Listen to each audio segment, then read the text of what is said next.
The first story that I will present to you today, she lives in the basement now. Blood in the snow? No, Hank grabbed my sleeve.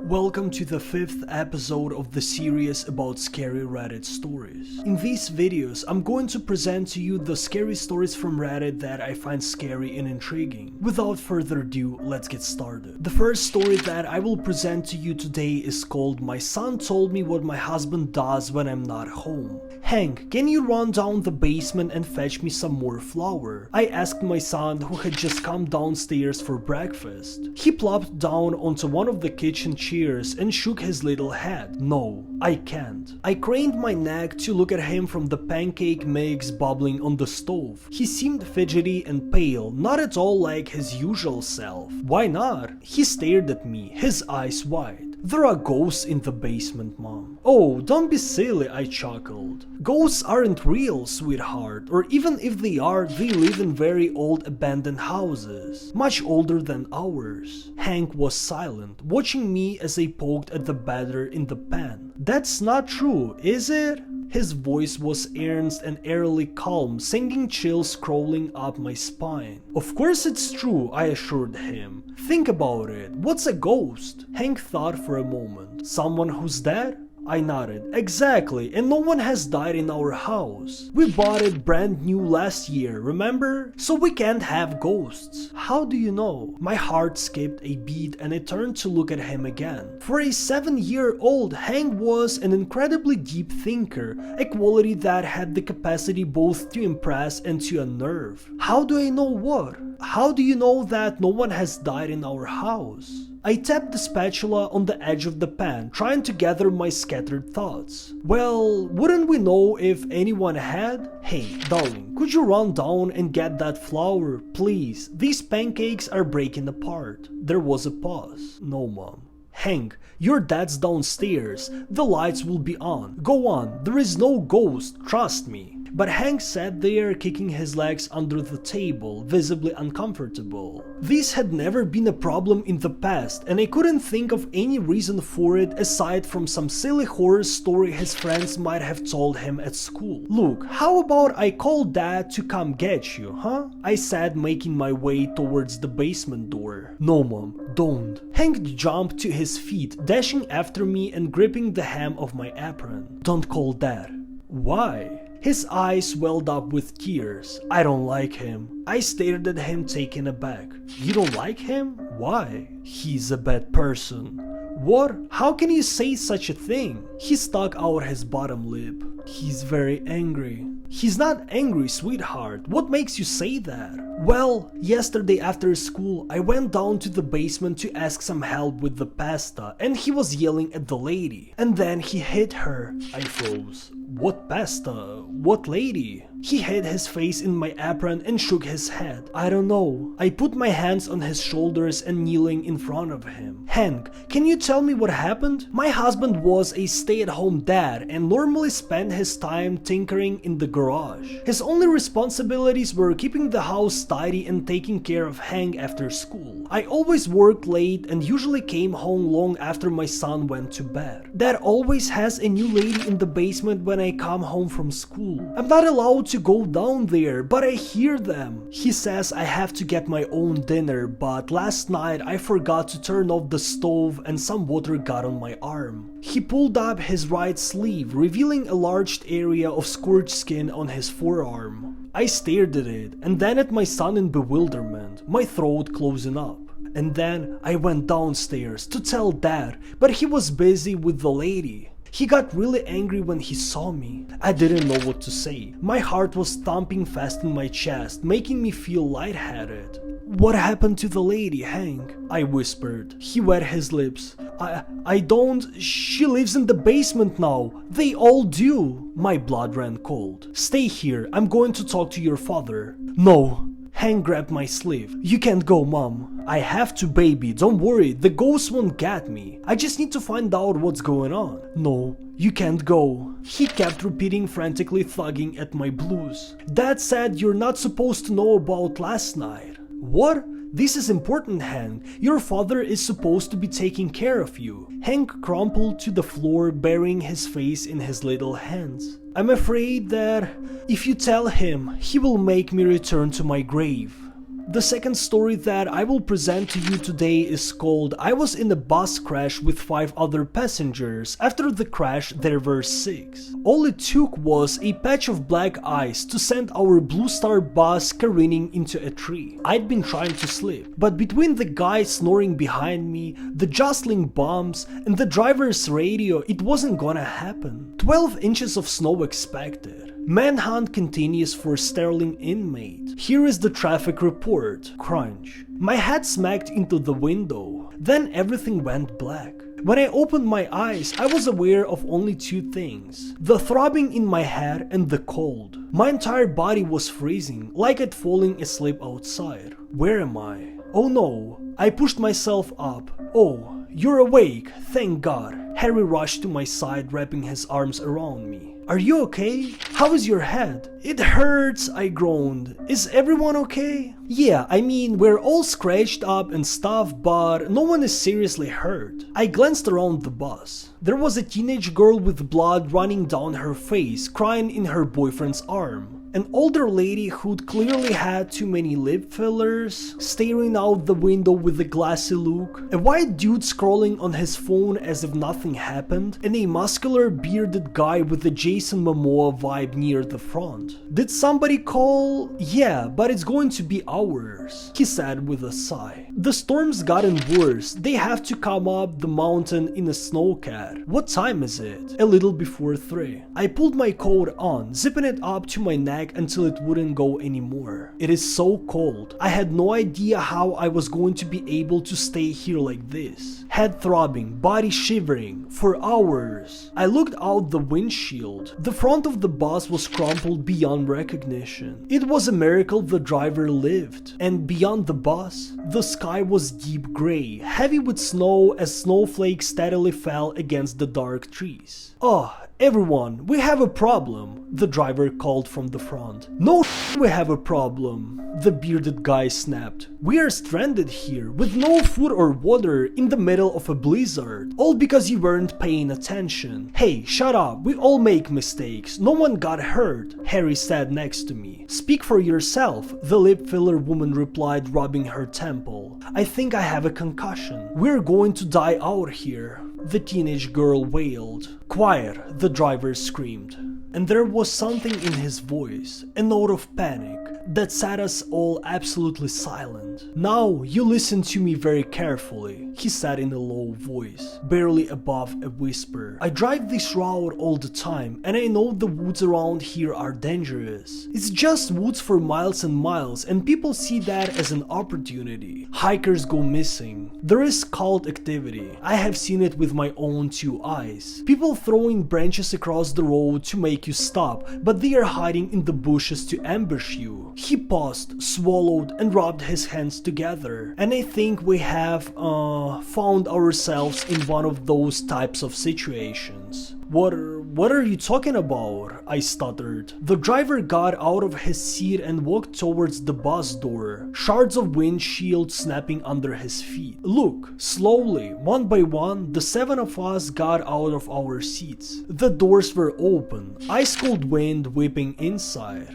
For f***'s sake, that's why it's so cold in here. I opened my mouth to yell at the driver to close the door, and then I saw it. Footprints in the snow. A single trail of them leading from the darkness of the woods to the bus doors. Someone got on this bus after we crashed. Must have snuck in right after, when most of us were knocked out or trying to get our wounds fixed up. The driver lowered his voice to a whisper. "Someone is on the bus right now. I don't know if they are hiding under the seat somewhere or in the bathroom or what. And I don't know what we should do. If we go into the woods, there might be more of them. But if we stay here, we might all die." His stern expression faded and he sucked in a shuddering breath. "God, I've got a 3-year-old at home. I can't." He leaned against the crushed steering wheel, head in his hands. The 7 of us looked at each other. I squeezed Harry's hand, my heart pounding in my chest. They probably just want our money. We'll hand over our wallets and then the police will be here. This was supposed to be our second chance. One last shot at fixing our marriage, at finding what we'd lost. Now it felt like fate was laughing at us. No way in hell you're getting a second chance.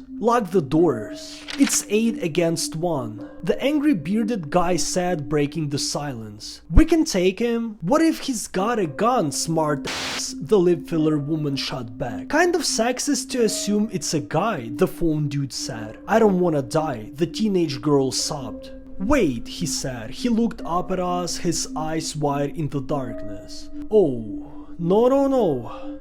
What is it? I asked, a weight sinking in my chest. I only scanned 6 tickets. 1, 2, 3, he mouthed as he counted us again. There are 7 of you, but only 6. His face grew even paler. Oh god, it's one of you. What a I looked at the other passengers, my heart pounding. But as my eyes settled on each of their faces, I honestly couldn't tell you whether they'd been riding with us or not. Teenage couple, lip filler woman, bearded guy, phone dude. I'd been trying to sleep most of the trip. And so had everyone else, I think. The interior lights had been off and the bus was pretty dark. The bearded guy straightened, towering over us. So who is it then? We will play nice. Give you our wallets and everything. Just don't hurt us and these will all play out smooth. Silence. I think it's that guy, the lip filler woman said, pointing to the guy glued to his phone. He doesn't look hurt. Dude, seriously? He looked up at us and I could tell he was young, no more than 25. My thumb is f***ed up, I can barely text. The teenage girl locked eyes with me, then she lifted a shaking finger and pointed right at me. You. What? You think I'm it?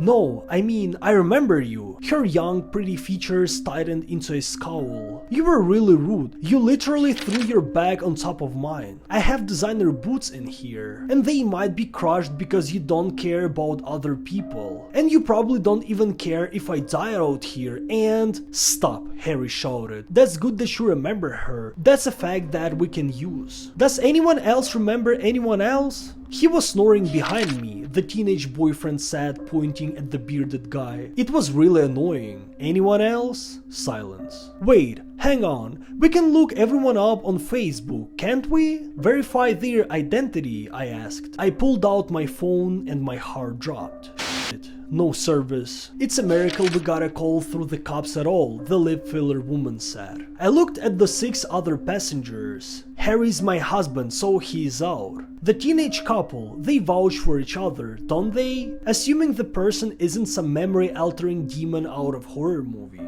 That left phone dude, bearded guy and the lip filler woman. 3 people. One of them lying. It was true that despite phone dude's protests, he was the least hurt of the 3. He looked young and innocent, but you can judge a book by its cover. I looked at lip filler woman. Her face was weird. That was the only way to describe it. I'd assumed it was the plastic surgery, but maybe not. There was something off about her whole eye area, and her face remained mostly expressionless the entire time. Was it lots of buttocks, or could she be wearing a mask? I stared at her neck, looking for a seam, but in the dim lighting I couldn't make anything out. Then there was bearded guy. He was intimidating, and he seemed like a ball of angry energy, ready to explode at any time. The blood on the sleeve didn't mean anything. There was blood everywhere. He could have wiped some on to make it look good. He seemed like the obvious choice, but then again the teenager vouched for him. Maybe we should just go into the woods, I whispered to Harry. Get away from everyone. He heard the driver. He said there might be more of them out there. But staying in here, it's 7 against 1. But why aren't they doing anything yet? If they wanted to rob us, they would have done it by now. I shuddered. It's like they're playing with us. You can go out alone if you want, but I'm staying here. Well, I'm not going to die because of your stupidity. There it was. The temper that had grown with with each passing year of our marriage. I wanted to yell and scream at him, but I already knew that never worked. Instead, I stared at the windshield, blinking away tears. Small flakes flurried down, collecting in the bottom of the windshield. Beyond was the stretch of road carving up the mountain, now pure white. The set of footprints leading out the door, their edges softened by the layer of fresh snow. And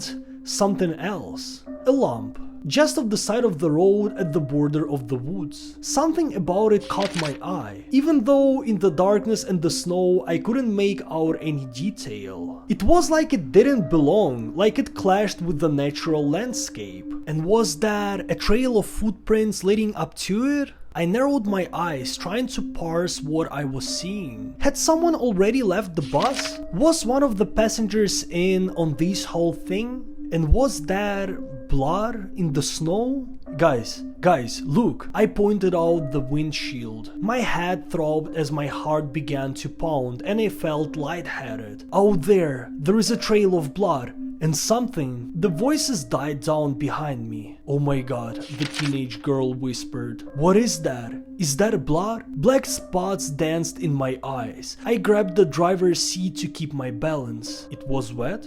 I pulled my hand away to see thick red blood staining my fingers. What?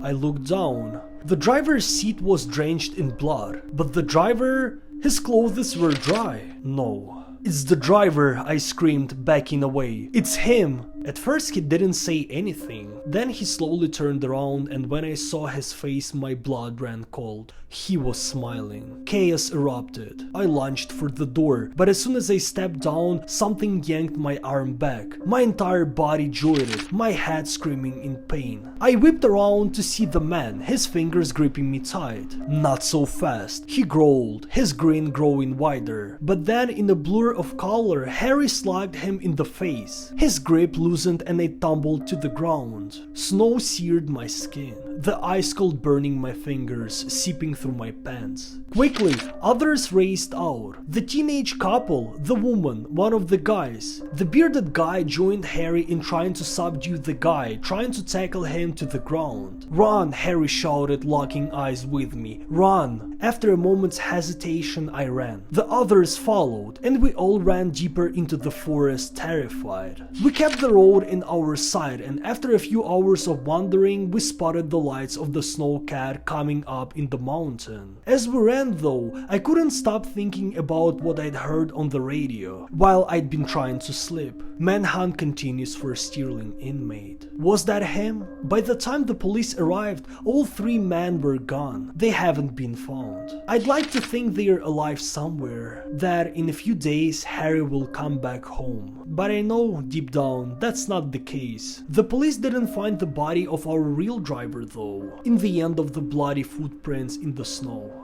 I hope you enjoyed this video. Please hit the like button and subscribe to my channel if you don't want to miss my future videos. If you want to take part in my future videos, you can send me your creepy stories and I will present them. Right now you can see all my social media platforms on the screen. You can send me your creepy story on any platform or you can just leave a comment with your story under this video. Again, thank you so much for watching my video and stay safe.